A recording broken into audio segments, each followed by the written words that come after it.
Gazipur safari পার্কের উদ্দেশ্যে যাত্রা শুরু করেছি। মহাসড়ক পার হয়ে আমরা বামে মোড় নিয়েছি। ঘন জঙ্গল, শাল বাগান ভেদ করে আমরা এগিয়ে চলেছি। এই যাত্রায় আমার সঙ্গে আরও কয়েকজন সঙ্গী রয়েছে। এটি একটি পারিবারিক পিকনিকের মতো করে আমাদের আয়োজন চলছে। সময়ের সঙ্গে সঙ্গে আমরা এগিয়ে পৌঁছলাম গাজীপুর সাফারি পার্কের সম্মুখ অংশটাতে। ঠিক সকালের এই সময়টাতে লোকজন এখনো ওই অর্থে আসা শুরু করেনি। আমি এখানে এসে দেখলাম মাত্র কয়েকটি গাড়ি আসছে মাত্র।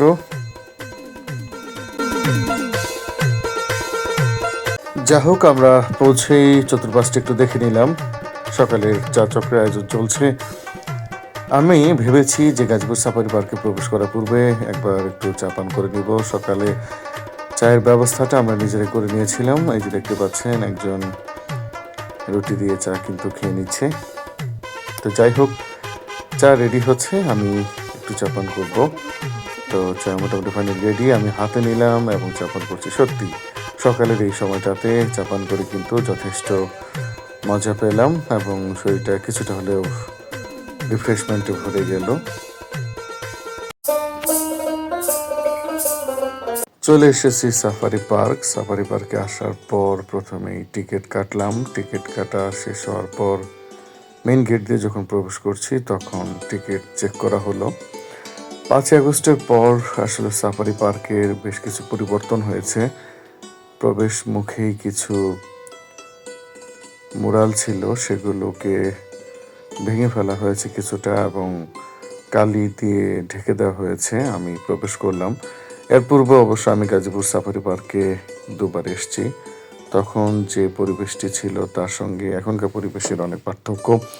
প্রথম দিকে যখন এসেছিলাম তখন ভেতর দিয়ে সোজা রাস্তা ছিল, এখন অবশ্য সেটি নেই। যাই হোক, দেখতে দেখতে আমি চলে আসলাম গাজীপুর সাফারি পার্কের কোর সাফারি পার্কে। অর্থাৎ আমি এখান থেকে গাড়িতে ঘুরে ঘুরে বিভিন্ন জীববৈচিত্র্যগুলো দেখব। তো যাচ্ছি কোর সাফারি পার্ক করবার জন্য। টিকিট কেটে ভেতরে প্রবেশ করলাম। প্রতি টিকিটের মূল্য হচ্ছে 150 টাকা।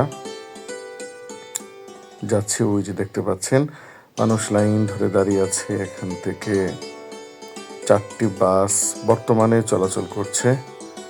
তো আমরা যে কোনো একটি বাসে যাব। এই বাসগুলোতে আমাদের যাত্রাটা হলো না, আমরা অপেক্ষা করছি পরবর্তী কোনো একটি বাসে হয়তো আমরা উঠে এটা ভ্রমণ করব। এবং কথাগুলো বলতে বলতেই কিন্তু ওই যে একটা বাস চলে আসলো এবং মনে হচ্ছে যে ওটাতেই হয়তো আমাদের সিরিয়াল পড়বে। লাইনে দাঁড়িয়ে আছি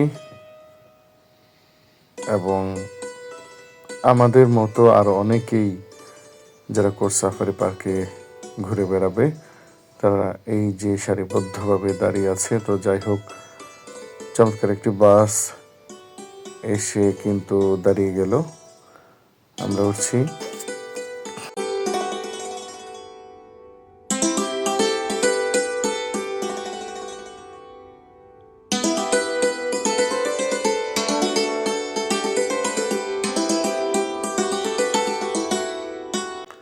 কোর সাফারি পার্কে বাসে করে যাত্রা শুরু। যাত্রার প্রাক্কালে আমরা দেখতে পাচ্ছি বিভিন্ন ধরনের প্রাণী, জেব্রা, ও পাশটাতে বড় বড় হরিণকে দেখা যাচ্ছে, বানর, আরও অন্যান্য প্রাণী কিন্তু রয়েছে।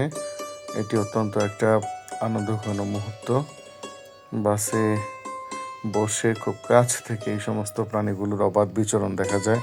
ওই যে দেখতে পাচ্ছেন প্রিয় দর্শক, ওখানেও অনেকগুলো জেব্রা দাঁড়িয়ে আছে, সেগুলোকে খাবার দেওয়া হয়েছে। এই পাশটাতেও অনেকগুলো জেব্রা, তাদেরকেও খাবার দেওয়া হয়েছে, তারা খাচ্ছে, উন্মুক্ত অবস্থায় বিচরণ করছে। এই দৃশ্যটি সত্যি মনোহর। এই কোর সাফারি পার্কে ভ্রমণ করতে করতে সবচেয়ে যে আকর্ষণ সেটি হচ্ছে এখানে বাসে বসেই বাঘ, তারপর সিংহ দেখা যায়। তো যাই হোক, কোর সাফারি পার্ক শেষে চলে আসলাম আরও একটি ভিন্ন গ্যালারিতে। এখানে পশু পাখি, বিভিন্ন ধরনের পাখি রয়েছে। পাখিগুলো থাকার জন্য সুন্দর সুন্দর খাঁচা করে দেওয়া হয়েছে। সাফারি পার্ক ভ্রমণের সময় এগুলো দেখতে পাবেন।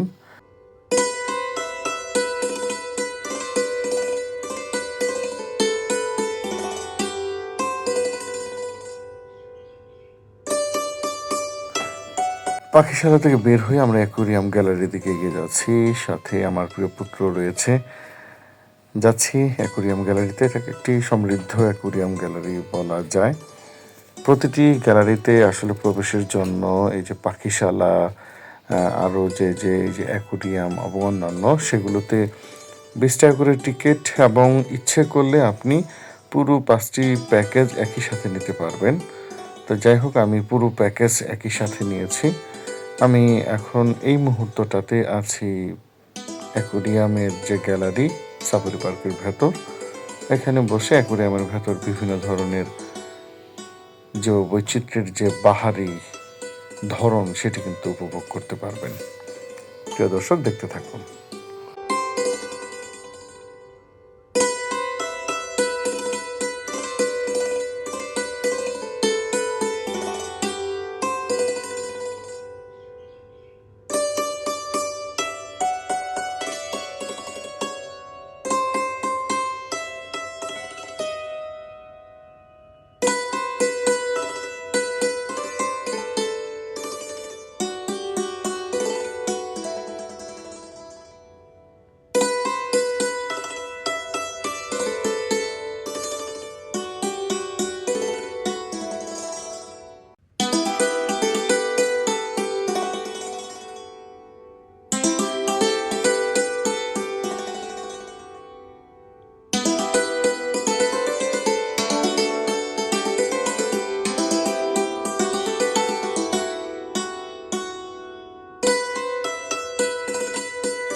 পাখিশালা থেকে বের হওয়ার পর এই পাশটাতে একটি ঝুলন্ত ব্রিজ রয়েছে, রাঙামাটি ঝুলন্ত ব্রিজের মতো। টিকিট মাত্র 10 টাকা। ঝুলন্ত ব্রিজে ওঠার লোভ সামলাতে পারলাম না, এই জন্য 10 টাকা করে টিকিট নিয়ে নিলাম।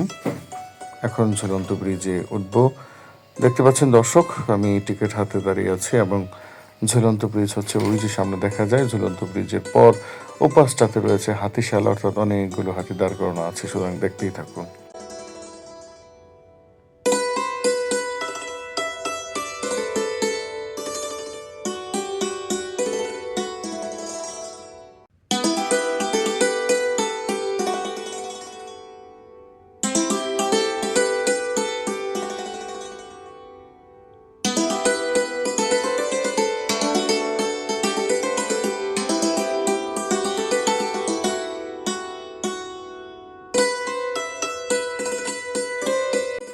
ঝুলন্ত ব্রিজ হয়ে হাতি দেখার পর চলে এলাম পাখি দেখার জন্য।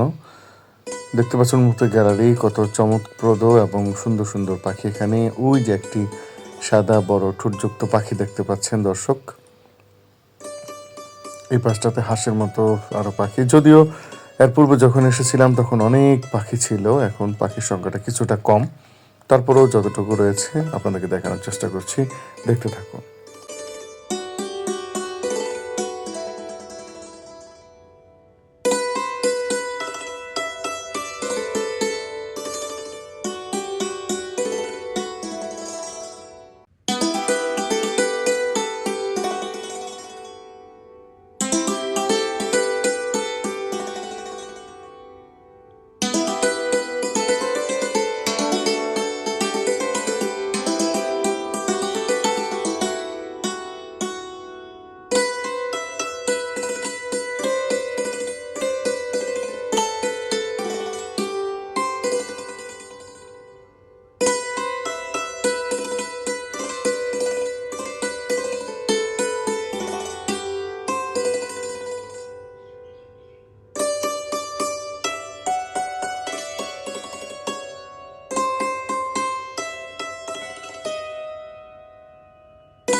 চলে এলাম সমৃদ্ধ ময়ূরশালায়। এত এত বেশি ময়ূর এখানে, যেটি দেখলে প্রাণ জুড়িয়ে যায়। আমি গাজীপুর সাফারি পার্কে আসার পর আমার কাছে সবচেয়ে যেটি ভালো লেগেছে সেটি হচ্ছে এই ময়ূর দেখা। এখানে অসংখ্য ময়ূর রয়েছে এবং গাজীপুর সাফারি পার্কে যে কয়টি আইটেম রয়েছে, এখানে যত জীববৈচিত্র্যের আধার রয়েছে তার মধ্যে সবচেয়ে সমৃদ্ধ একটি আয়োজন হচ্ছে এই ময়ূরশালা। এখানে অসংখ্য ময়ূর রয়েছে, বিচিত্র কালারের বর্ণের ময়ূর রয়েছে। আপনারা যখন আসবেন এটি আপনাদেরকে ভিন্ন একটি আনন্দ দিবে, সুতরাং দেখতেই থাকুন দর্শক।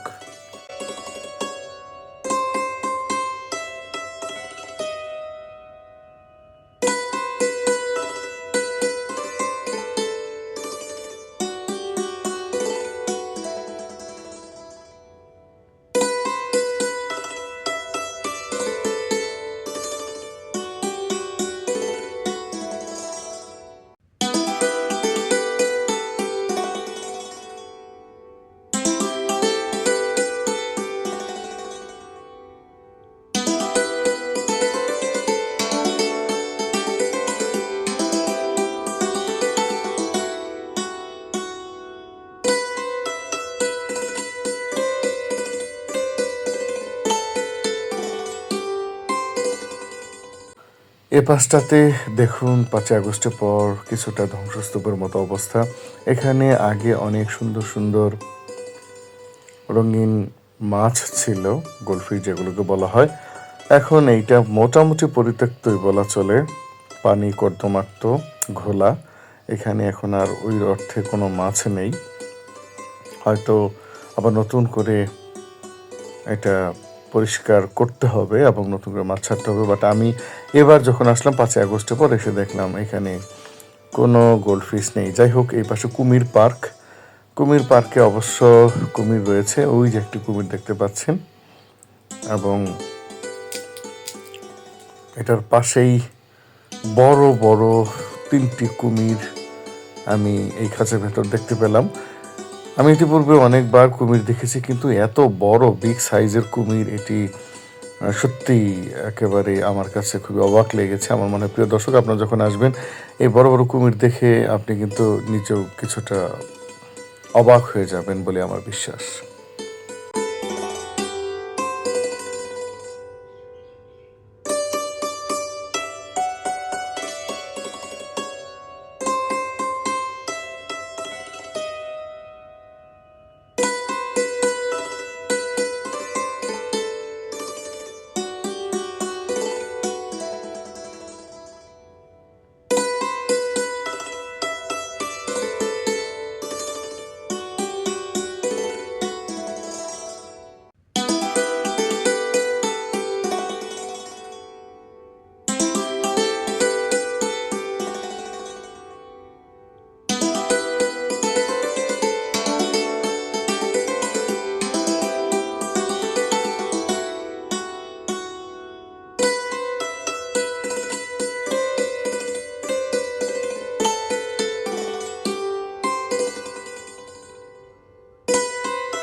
হাতি ঘোড়া বাঘ ভাল্লুক দেখার পর প্রিয় দর্শক দেখুন, এখন চলে এসেছি অজগর সাপ দেখানোর জন্য।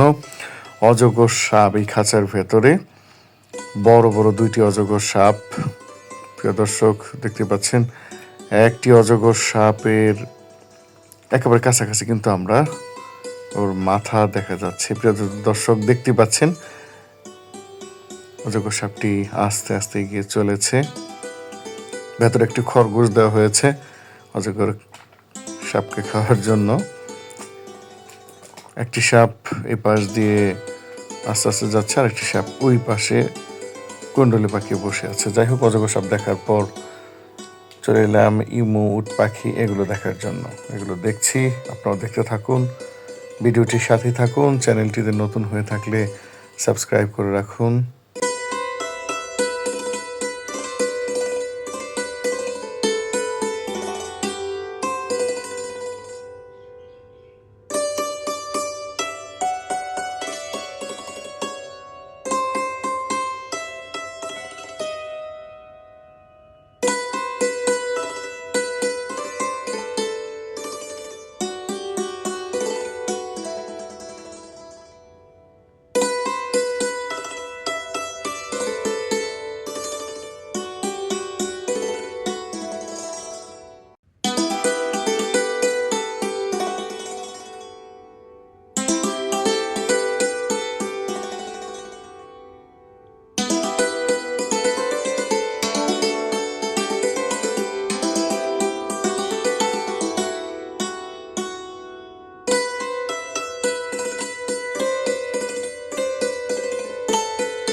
দেখতে দেখতে শেষ পর্যায়ে চলে এসেছি আমরা গাজীপুর সাফারি পার্কের কুমিরের মতো দেখতে বিশাল এক স্ট্যাচু এখানে বানানো হয়েছে। এটার ভেতর দিয়ে যাওয়া যায়, এটা অন্যতম একটা আকর্ষণ। এটার ভেতর দিয়ে যাওয়ার পর ওপাশটাতে রয়েছে শিশুদের জন্য শিশু পার্ক। বিশাল দৈত্যাকৃতির একটি কুমির স্ট্যাচু। আমরা ভিতর দিয়ে প্রবেশ করার চেষ্টা করছি, একটা গুহার মতো, যথেষ্ট অ্যাডভেঞ্চারাস। তো যাচ্ছি গিয়ে ওপাশটাতে শিশু পার্ক দেখলাম। যাই হোক, আমাদের ঘোরাঘুরি মোটামুটি শেষ মুহূর্তে পরন্ত বিকেলে আমরা যখন বের হলাম, সেই প্রকৃতির দৃশ্যটা আরো একবার দেখানোর চেষ্টা করছি।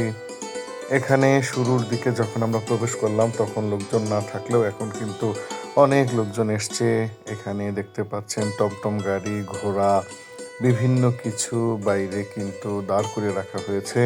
আপনার ইচ্ছে করলে এখানে টাকার বিনিময়ে কিন্তু এই ঘোড়াতে রাইড করতে পারবেন, টমটম গাড়িতে চড়ে ঘুরে দেখতে পারবেন। সুতরাং ওরা সারিবদ্ধভাবে দাঁড়িয়ে আছে। যখন চলে আসব, আমার প্রিয় পুত্র আরও একবার কিন্তু তার খাবার খেয়ে নিচ্ছে। এই খাবার খাওয়া শেষ হওয়ার পর আমরা রওনা করব। সারাদিন ঘুরে ঘুরে দেখলাম Gazipur safari park. Gazipur safari পার্কের বর্তমান অবস্থা আপনারাও আসতে পারেন, দেখতে পারেন। জীববৈচিত্র্যের সঙ্গে আপনার পরিবারকে পরিচয় করে দিতে পারেন, নিজে সমৃদ্ধ হতে পারবেন।